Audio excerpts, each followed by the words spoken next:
população tem que entender, porque na vida tudo se chama relação causa e efeito, né? Dizem que se você está fazendo uma coisa que não está tendo um bom resultado, você tem que mudar a causa. E às vezes na política a causa e efeito demora, porque a causa acontece, mas o efeito é longo. Então, no curto prazo, o efeito é positivo.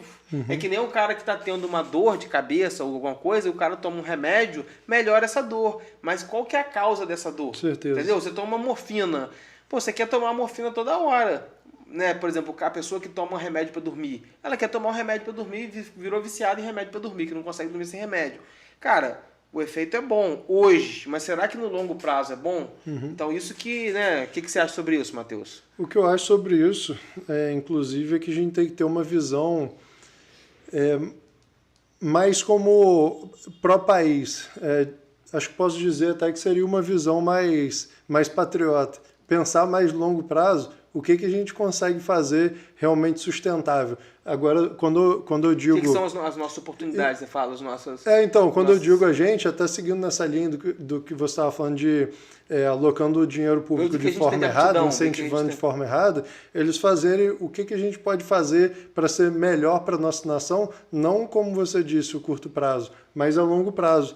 Vamos investir em usina de açúcar e álcool, por exemplo, ver quais setores que são potenciais. Aí cada uma vai demandar uma estratégia diferente, né? Como já foi falado antes, né? Por qual período a gente vai dar subsídio aí? Por qual período a gente vai ter essa linha de crédito? Dá uma exoneração do setor de tecnologia, né? De repente, eu acho o seguinte, você vê que o sistema de educação está chegando na falência, está vendo muitos problemas de greve em faculdades. Pô, de repente dá um voucher para o cara estudar na faculdade privada, acaba com a faculdade pública.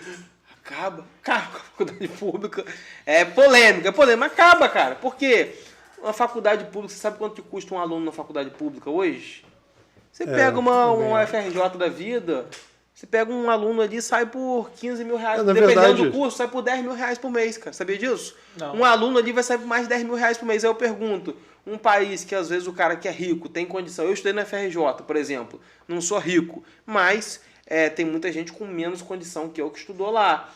E aí você cria umas distorções, Se não quiser ser tão radical, até mesmo para ser tão polêmico, a faculdade deveria ser pública para todo mundo?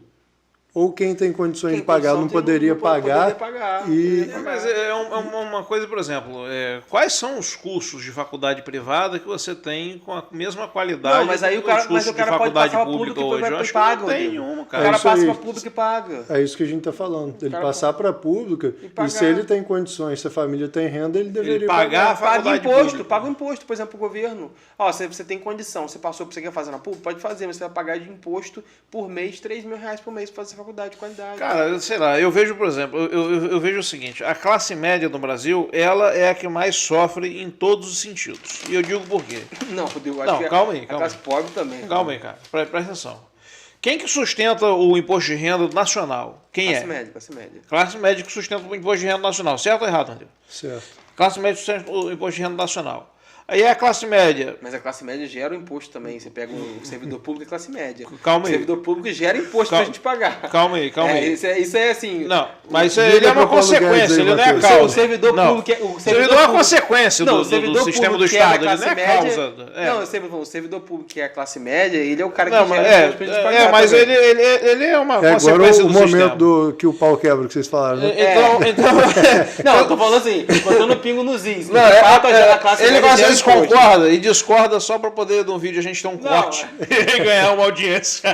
Não, eu concordo com você, a classe média gera imposto. Eu tô falando assim, a classe média trabalha no setor privado. A classe média trabalha no setor público, ao contrário, ela gera... Então vamos lá, que é a gente que paga, né? Caiu meu microfone aqui. Não tem problema não, vou continuar na mão aqui.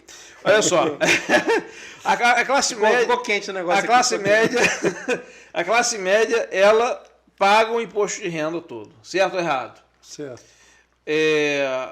A classe média precisa de saúde? Precisa de saúde, saúde privada. Ela não usa o SUS. Não usa o SUS. Paga. Ela paga o plano. Ela paga um plano de saúde e paga as consultas no particular. Paga a educação particular. A classe média, ela paga uma educação particular. Filho, por exemplo. Meu amigo, Aí você fala o seguinte, ela vive um pouquinho melhor... Paga o imposto no combustível caro pra caramba. Ela vive um pouquinho melhor do que, claro, do que a classe C e D. Óbvio que ela vive um pouquinho melhor, porque os serviços que ela consome são de melhor qualidade.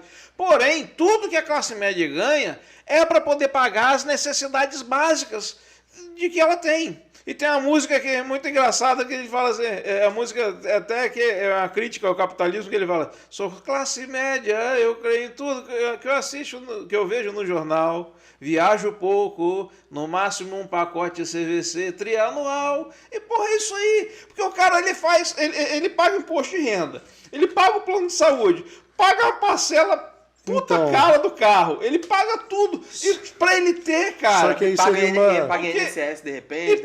Só que aí seria uma reformulação, né? Porque se a gente tá falando... E é o que não acontece. Eu vou chegar nisso daqui explicando antes. Pega as estradas, começa a ter privatização. Aí você vai e paga o seu pedágio. Mas me fala quantos centavos descontaram do imposto do combustível, que uma parte ali é para consertar as ruas e rodovias. Quantos centavos tiraram aí do seu IPVA, que parte ali seria para consertar estrada e rodovia? Quanto que eles tiram? Nada. Eles só colocam outras coisas. Então, voltando para onde eu estava. Se a gente fala aí de quem tem condições para pagar, passou por uma faculdade pública, mas aquela pessoa tem condição de pagar, e aquilo vai tirar um peso do governo, porque o governo está deixando de bancar aquele cara que tinha dinheiro. Então vai sobrar dinheiro para alguma coisa. Vamos supor que a conta feche e com isso vai sobrar mais dinheiro para investir na saúde. O classe média também não precisaria mais pagar o plano de saúde, porque tem um investimento do poder público.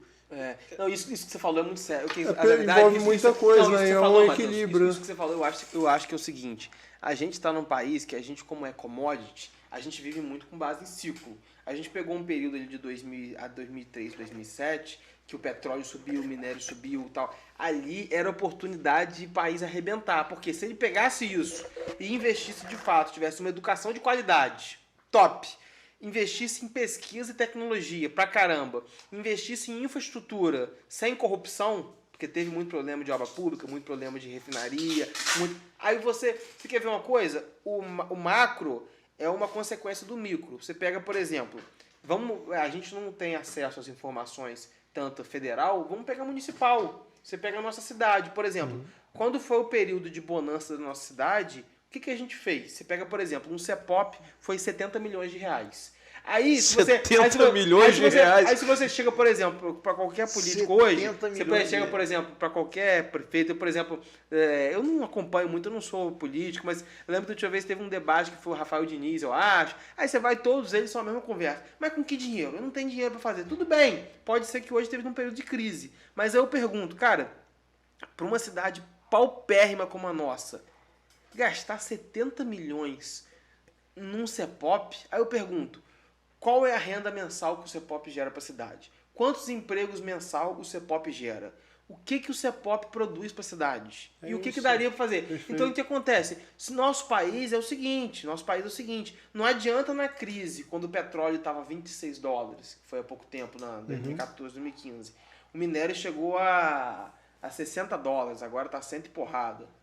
Não adianta na crise, você não vai encontrar dinheiro, cara. Agora, quando folga e tem um período de bonança, o Brasil, de tempos em tempos, a gente vive o que a gente chama de ciclos, né? De tempos em tempos o dinheiro vem. Quando esse dinheiro vem, não adianta você fazer um usina Abreu e Lima, comprar uma passadina, jogar crédito pro cara consumir, pro povo consumir máquina de lavar, não sei o que, comprar tudo. Não adianta, cara. Aí quando você tem um dinheirinho que sobrou, você fala, cara, em vez de eu fazer populismo, em vez de eu encher o país de bolsa, encher de benefício, dar pão e circo e os políticos roubarem muito, eu vou fazer o quê? Eu vou aproveitar esse dinheiro, vou fazer igual a Noruega lá. Pô, vou investir.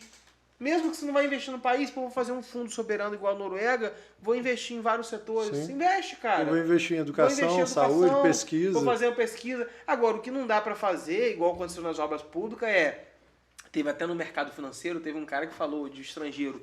Pô, não tô conseguindo entender aqui, cara. Ele falou que tava avaliando os números do Brasil em 2013, 2012, daquela era 2012. Cara, eu não tô conseguindo entender os números aqui do Brasil. Ele estudando para fazer investimento no país, todo mundo tá investindo. Então, cara, porque o custo aqui, porque para fazer uma estrada por quilômetro, tá sendo aqui 4 vezes maior do que o custo que a gente gasta por quilômetro. Será que a estrada lá é muito boa? A estrada é um tapetinho. Um tapetinho. Sem buraco nenhum. Eu tô achando que é uma autobahn, né? Autobahn. Eu tô achando que é uma autobahn. E o que acontece? Aí não dá. Porque assim, quando a gente fala em investir em educação, investir com qualidade. Não adianta eu pegar 100 milhões de reais para educação se eu vou ter corrupção, se eu vou ter ineficiência, se não vai ter gestão, não adianta.